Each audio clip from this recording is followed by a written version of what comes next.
வீட்டில் எல்லாருக்கும் த்ரோட் பெயினாக இருக்குது அப்படின்னு சொன்னதுனால நான் சூடாக பாதாம் பால் ஆசாசியாக செஞ்சு கொடுத்தேன். ஆனால் அதை டேஸ்ட் பண்ணி பார்த்துட்டு அவங்களோட ரியாக்ஷன் எப்படி தெரியுமா இருந்தது?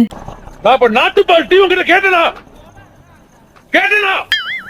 ஆக்சுவலி ரொம்ப ரொம்ப சிம்பிளான ஒரு ரெசிபி. அதை எந்த அளவுக்கு கொலை பண்ண முடியுமோ அந்த அளவுக்கு கொலை பண்ணி சொதப்பி வச்சுட்டேன். என் வீட்டில் ஒயிட் சுகர் ரொம்ப ரொம்ப கம்மி பண்ணிட்டாங்க. அதனால பாதாம் பால் பண்ணும்போது அம்மா சொன்னாங்க, ஒயிட் சுகர் போடாமல் பனங்கற்கண்டு போடு அப்படின்னு சொல்லியிருந்தாங்க. நான் பனங்கற்கண்டுக்கு பதிலாக நாட்டு சர்க்கரை எடுத்து கொட்டிட்டேன். அது என்னாச்சுன்னா அந்த பாதாம் பாலில் ஒரு ரிச் எல்லோயிஷ் கலர் வரும். அந்த கலர் போய் வேற ஏதோ ஒரு கலர் வந்துருச்சு. ரெண்டாவது இந்த நட்ஸ் எல்லாம் கொஞ்சம் பெருசு பெருசாக கட் பண்ணி போட்டேன் போல. அது வெயிட் தாங்காமல் கீழே படுத்து தூங்கிருச்சு. இந்த காஃபியில் முறுக்கு போட்டு குடிக்கிச்சா, காஃபி ஃபுல்லாக ஃபர்ஸ்ட் குடிச்சிட்டு கடைசி முறுக்கு ஸ்பூன் போட்டு சாப்பிடுவோம் தெரியுமா? அதே மாதிரி இந்த பாதாம் பாலை ஃபுல்லா ஃபர்ஸ்ட் குடிச்சிட்டு கீழே இருக்கிற பாதாம ஸ்பூன் போட்டு சாப்பிட்ற மாதிரி ஆயிடுச்சு. It's okay. என்ன மாதிரி வளர்ந்து வரும் ஒரு ஷெஃபோட லைஃப்ல இந்த மாதிரி சிறு சிறு தவறுகள் நடக்கிறது சகஜம் தான். அது மட்டும் இல்ல, நான் யூஸ்வலாவே கொஞ்சம் டிஃபிகல்ட்டான ரெசிபிஸ்லாம் செஞ்சு பழகி இந்த மாதிரி ஈஸியான ரெசிபிஸ்லாம் எனக்கு செட் ஆக மாட்டுது.